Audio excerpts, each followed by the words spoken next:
Girls Trip came out in 2017, correct? Yes, correct. And you filmed it in 2016. Correct. So I remember reading like Variety or one of those trade magazines, and I saw that you got casted in Girls Trip. And I was like, oh, that's cool. And then when I saw the cast, I saw Queen Latifah, Jada Pinkett Smith, and Regina Hall. And I was like, oh, okay. And so I'm thinking you were like me in Think Like a Man. You know, it wasn't yours, but you were in it with the ensemble, with the names with it. Then when I saw it, and I go, oh, shit. Tiff's the catalyst behind this thing. Like, I know Regina's the narrator and everything. I go, but Tiff is... Regina movie. Yeah, it's Regina's like, but I go, Tiff is the one that's just the wild card in all this. And it was definitely more of a ensemble than Think Like a Man, because it was like all four of you had equal storylines. With Think Like a Man, some people had a bigger storyline than other couples and things of that nature. But I called Will Packer when I saw the movie, and I said, yo, Will, I go, I've never been as happy for somebody as I have for Tiffany. Because, you know, you watch a movie and you could tell, you're like, oh, shit's about to change. There's no way you could watch that and not see that coming.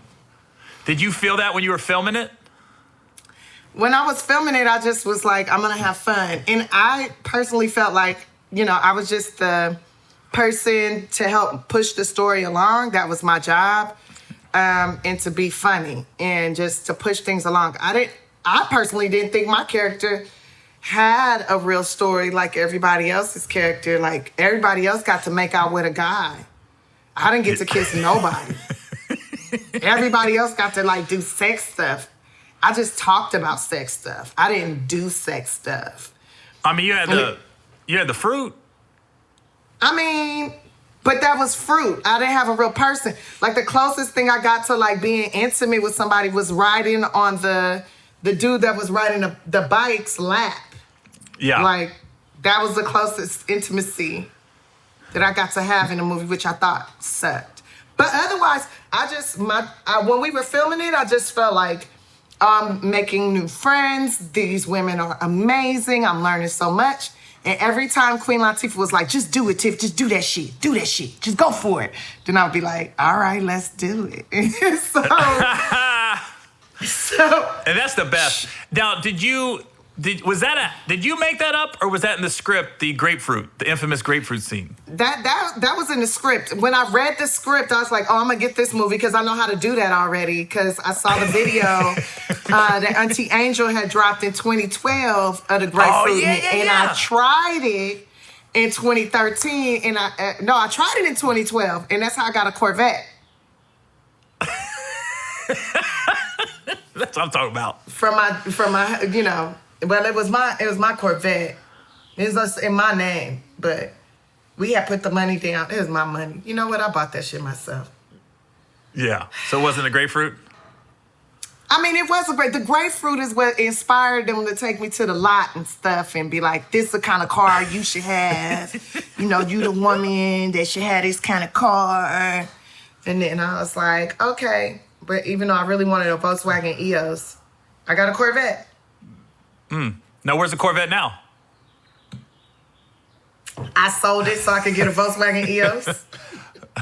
That's what I'm talking about. And that's in the backyard. And I had to sell it because, you know, he wanted me to have that. And then, you know, anything he wanted me to have, I got rid of. Right. Smart. Just cut ties completely. You want no memories of that. Especially in case it's a tracking device on it. You know, whenever I see comics beefing or talking crazy about another comic, that just unsolicited, though. Like, it just comes out of left field, you attack somebody. I always take a step back. And, you know, like everybody, you have issues with certain people at certain points in your career. And sometimes it's in your own head. Sometimes that person really didn't do anything, but you start getting in your feelings thinking they did. And thank God I got my wife, because she always, when I vent, she says, Gary, what are you talking about? You're just so off base. And with you, it's always like you've been attacked a lot in the last couple of years on social media and some comedians and everything. And you just kind of ride above it, I've noticed. Because I'm always under the whole, listen, man, if a comic's working and they have a project, you're eliminate yourself from ever working with them again. in a lot of aspects when you attack them like that. Sometimes I want to shake comics, like, what are you doing? That was unnecessary. That's the little jealousy issue thing. But, my mom trained me for this. The first person I ever loved, my mother, is the first person to be like my bully, my attacker, my biggest critic, my biggest hater. The person like, oh yeah, go on, do that. You suck. You a garbage. You look like your ugly ass daddy. Like, so can't nobody say to me affect me the way that she do. So I don't care. I know that they're wasting their energy. And the fact that they're thinking about negative things to say about me means they're really in love with me. They really care about me. This business, I've learned to be happy for people's successes. And especially like good people, like you're a good person at the core. Like Kevin Hart's a good person at the core. Joe Coy's a good person at the core. Lil Rel. They're just like good people that you want to work with in the future. Like I just want to work with you guys in the future on something. Everyone you named plus you, I would work with 1,000 times over. And I think that's what the key is to this industry when it's like, oh, it's so hard to get in Hollywood. No, people want to work with people they know they get along with. They know that's going to be on time. They know that's going to deliver the talent. That's not going to give them a hard time and that they can make money off of. Like if they can make money, they're going to work with you. Right. But if you an asshole, if you always a Debbie Downer, if nobody wants to be around you, then you're not going to succeed in this business. And pretending to be cool or pretending to be fun to be around is so fake and people see through it and that's not going to last. But being yourself, that's what I love about you. You have never changed.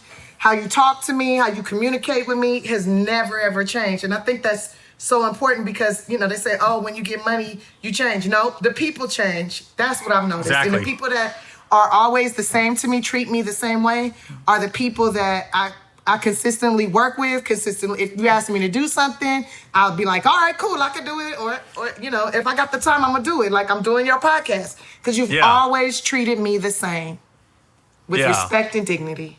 Well, thank you. I appreciate that. I don't want to be self-serving on the podcast, but I told Will when Girls Trip came out, I said, Girls Trip 2, I'm Tiffany's boyfriend. I'm calling it Will. I go, and it's not because of the grapefruit scene. That's not what I'm calling. He said it's not because of grapefruit, but it is. That's not what I'm calling. That's not what I'm calling. I think my facial expressions would kill it.